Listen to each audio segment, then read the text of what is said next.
We are social creatures. From the moment we are born, we want to be held. We want to be seen. We are taught that a successful life means a full house, a husband, a wife, children, friends. We are taught that silence is a failure. But what if the person you are running away from is yourself? I would like to ask you, are you comfortable sitting in a room with no phone, no TV, and no people? Or does the silence scare you? Please share your answer in the comments. My name is Sophie, and I stayed in a loveless house for 10 years because I was too scared to walk out the door. I was 32 years old and I was married to a man named James. James was not a bad man. He didn't hit me. He didn't shout. He was just absent. We lived together, but we lived in parallel lines. He came home from work, ate the dinner I cooked, and watched TV. I would ask, "How was your day?" And he would say, "Fine." Then he would put on his headphones. I felt like a piece of furniture. I felt like a ghost. My friends asked me, "Sophie, are you happy?" I lied. "Yes," I said. "He is a good provider. We are stable." But the truth was, I wasn't happy. I was terrified. I knew that James didn't love me anymore. I knew that I didn't love him anymore. But the thought of leaving him paralyzed me. I imagined my life alone. I imagined eating dinner at a table for one. I imagined sleeping in a cold bed. I imagined dying in an apartment where no one would find me for days. Better to be ignored than to be alone, I told myself. At least I can hear him breathing in the next room. So, I held on. I tried to be the perfect wife. I cooked his favorite meals. I bought new dresses. I tried to make him look at me. But you cannot make a statue fall in love. Then, the inevitable happened. It was a rainy Tuesday. James came home early. He didn't sit in front of the TV. He stood in the kitchen. He was holding a suitcase. "Sophie," he said. He didn't look sad. He looked relieved. "I can't do this anymore. I met someone else. She makes me feel alive. I am leaving."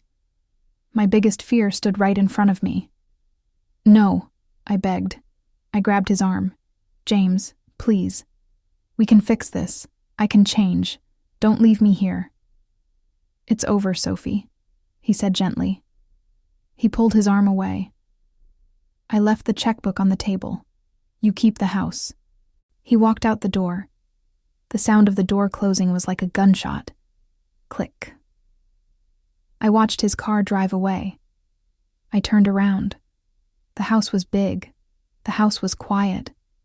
The tick-tock of the clock on the wall sounded like a hammer hitting an anvil. I sat on the floor in the hallway. I waited for the panic to kill me. I waited for the silence to eat me alive. I was officially alone. For the first month, I lived like a zombie. I didn't sleep in our bedroom. The bed was too big. It felt like a vast white ocean, and I was drowning in it.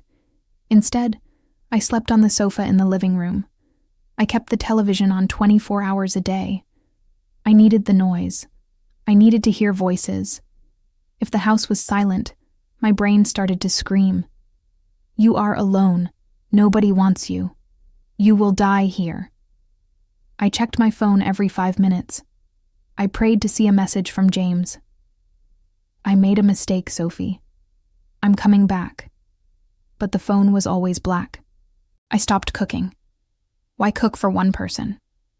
I ate cereal. I ate toast. I lost weight. I looked in the mirror, and I saw a woman with gray skin and sad eyes. I looked like a woman who was waiting to disappear. My friends tried to call. "Come out for dinner, Sophie," they said. "No," I whispered. "I can't."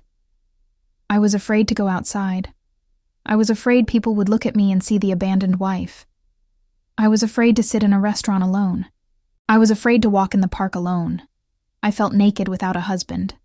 Then, the turning point came. It wasn't a happy moment. It was a terrifying one. It was a Friday night. A terrible storm hit the city. The wind howled around the house. The rain smashed against the windows. Crash! Boom! Suddenly the house went black. The power went out. The TV turned off. The lights died. The silence rushed in. It was heavy and thick. "James?" I shouted automatically. It was a habit.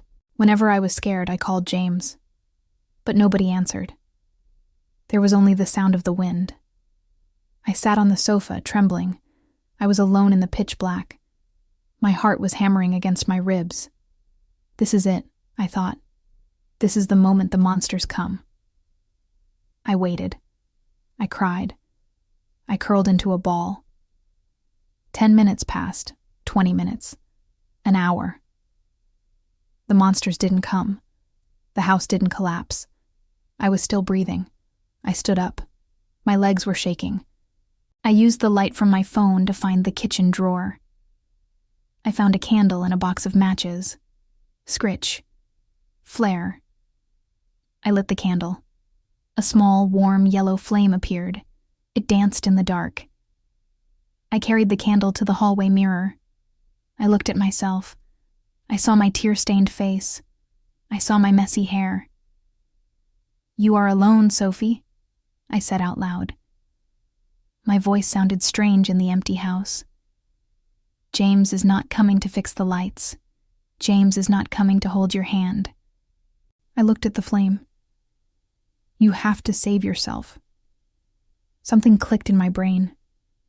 It was a tiny spark of anger.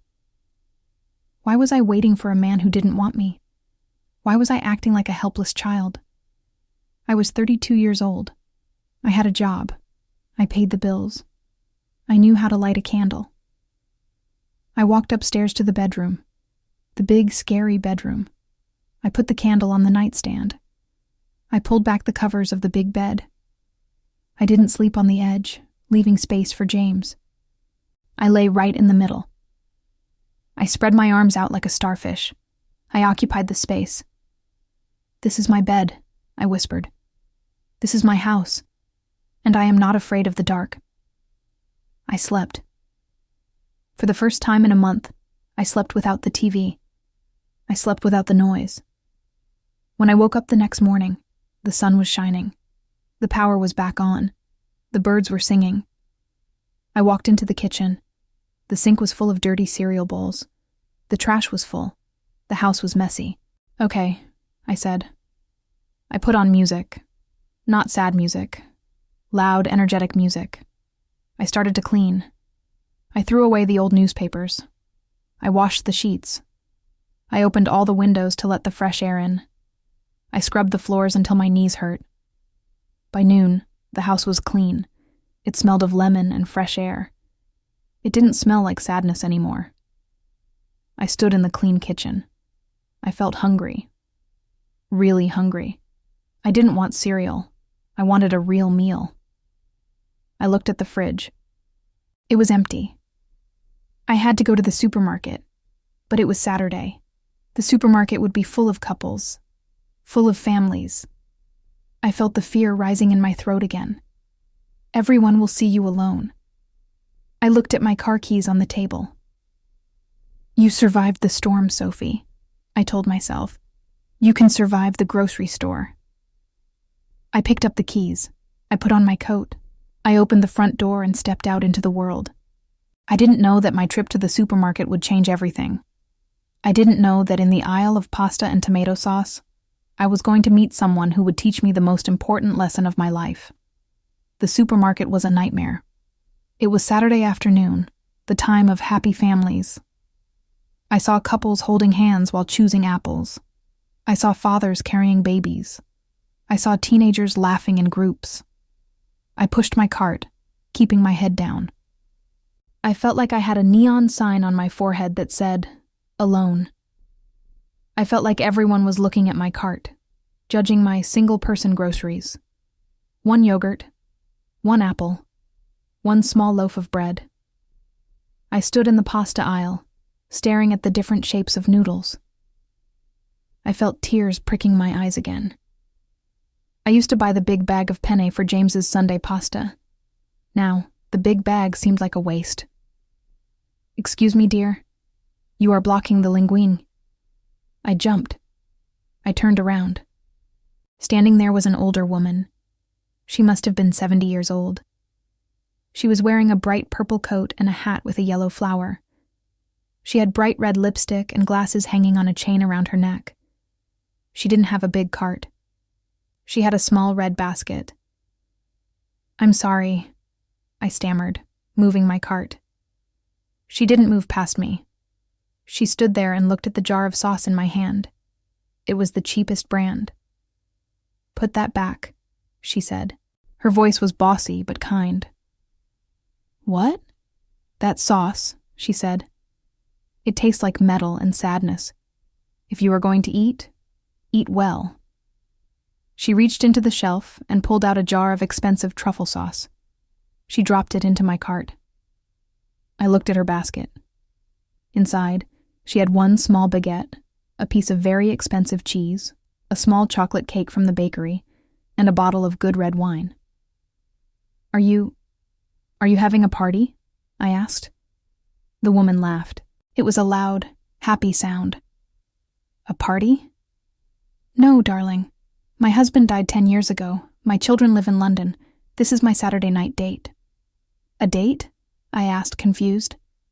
"With who?" She smiled and pointed a finger at her own chest. "With the most interesting person I know. Myself." I stared at her. She didn't look sad. She didn't look lonely. She looked radiant. "But," I whispered, the truth slipping out, "doesn't it feel quiet? Don't you feel empty?" The woman stepped closer. She looked me in the eyes. "Listen to me," she said. "There is a difference between being lonely and being alone. Lonely is when you are missing someone else. Alone is when you are finding yourself." She pointed to my cart with the cheap sauce and the sad apple. "You are shopping like you are punishing yourself for being single," she said. "Stop it. You are the special occasion. Treat yourself like a guest in your own house." She patted my arm, adjusted her purple hat, and walked away toward the wine section, humming a song. I stood in the pasta aisle for a long time. Treat yourself like a guest. I looked at the cheap sauce. I put it back on the shelf. I looked at the expensive truffle sauce the woman gave me. I walked to the bakery. I bought a fresh baguette. I went to the seafood counter. I bought fresh shrimp. I bought a bottle of white wine. I bought flowers, yellow tulips, just for me. When I got to the checkout, the cashier asked, "Having friends over?" For the first time in months, I didn't lie. I didn't say yes to pretend I was popular. "No," I smiled, "just me." I went home. I didn't eat in front of the TV. I set the table. I put the yellow tulips in a vase. I lit the candle. I played jazz music. I cooked the shrimp with the pasta. I sat down. The chair opposite me was empty, but the silence wasn't screaming anymore. The silence was peaceful. I could hear the music. I could taste the food. I wasn't rushing to wash the dishes, so James wouldn't complain about the mess. I wasn't worrying if the food was too salty for him. I took a sip of wine. "Cheers, Sophie," I said to the empty room. I realized that the older woman was right. I had been so afraid of the empty chair that I forgot to enjoy the chair I was sitting in. For the next few months, I practiced. I called it the art of solitude. I went to museums alone. I stood in front of paintings for 20 minutes, and I didn't have to leave because someone else was bored. I went to the cinema alone. I ate all the popcorn myself. I was beginning to like this woman named Sophie. She was funny. She was smart. She was independent. But there was one final test, the biggest test. James called me. It was a Tuesday evening. I saw his name on the phone screen. My heart jumped, but it didn't hurt like before. "Hello?" I answered. "Sophie," he said. His voice sounded tired. He didn't sound like the happy man who left with the suitcase. "How are you?" I'm good, James, I said. I'm really good. I made a mistake, he said. The words I had prayed for 6 months ago. She isn't who I thought she was. I miss you, Sophie. I miss our home. Can we talk? Can I come over? I stood in my living room. I looked at my books. I looked at my yellow tulips. I looked at the peace I had built brick by brick. If he came back, the silence would end. I would have a husband again. I wouldn't be the sad single woman anymore. But I would also lose myself again. I closed my eyes. I imagined James sitting on the sofa, ignoring me. I imagined the loneliness of being with the wrong person. No, James, I said softly. What? He was shocked. But you were terrified of being alone. I was, I said. But I met someone else. You did. He sounded angry. Who? Me, I said. I met me. And I really like her. I don't want to give her up for you. I hung up the phone. I blocked the number. I stood there, shaking a little. I had just said no to my old life. I had just chosen the unknown. But I wasn't done yet. I wanted to celebrate.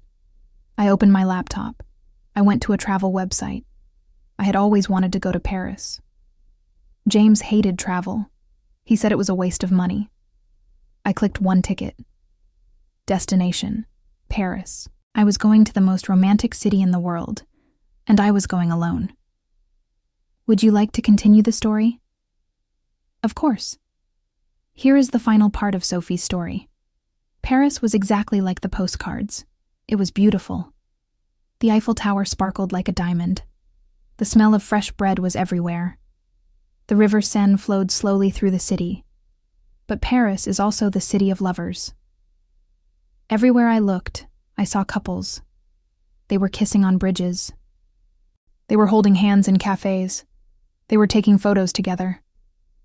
6 months ago, this would have broken my heart. I would have hidden in my hotel room. But this was the new Sophie. I walked to a small bakery. Un croissant, s'il vous plaît, I said in my bad French. I took my croissant and walked to a park near the Eiffel Tower. I found a bench. I sat down. Next to me, there was a young couple. They were beautiful. But they were not happy. I told you to bring the map, the girl was shouting. Stop complaining, the boy shouted back. You always ruin everything. They were fighting.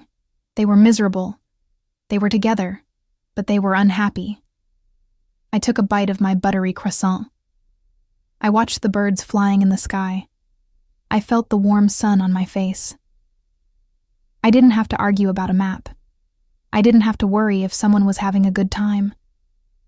I was free to go left or right or just sit still. I took a selfie. In the photo, the Eiffel Tower was behind me, but the most beautiful thing in the photo was my smile. It wasn't a fake smile for a husband. It was a real smile for me. That evening, I went to a fancy restaurant.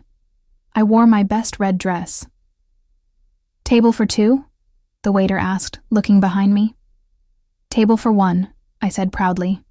By the window, please. I ate the best duck of my life. I drank wine. I watched the city lights. I wrote in my journal. Dear Sophie, I wrote, you were so scared of this. You thought being alone was a punishment. But it is a gift. You are your own best friend. I stayed in Paris for 5 days. I got lost in museums. I ate too much chocolate. I talked to strangers. I learned that the world is not scary when you are alone. The world is just as big and beautiful. When I flew back home, I walked into my empty house. It was quiet.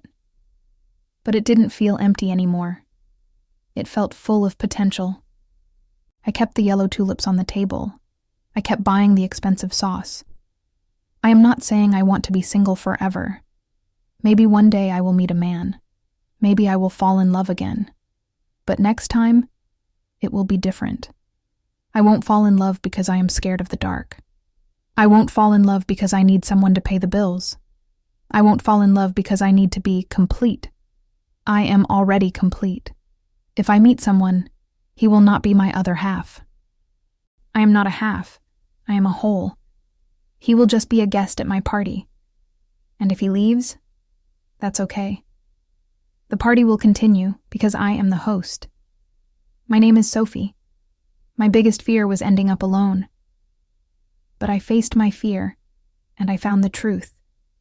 The only relationship you have from the moment you are born until the moment you die is the relationship with yourself. So, make it a good one. Buy yourself the flowers. Take yourself to Paris. And never, ever be afraid of your own company. If this story about self-discovery, courage, and the joy of solitude inspired you, please give this video a like. Are you comfortable being alone? Or are you still learning? Share your journey in the comments below. For more emotional English stories about finding yourself, please be sure to follow our channel.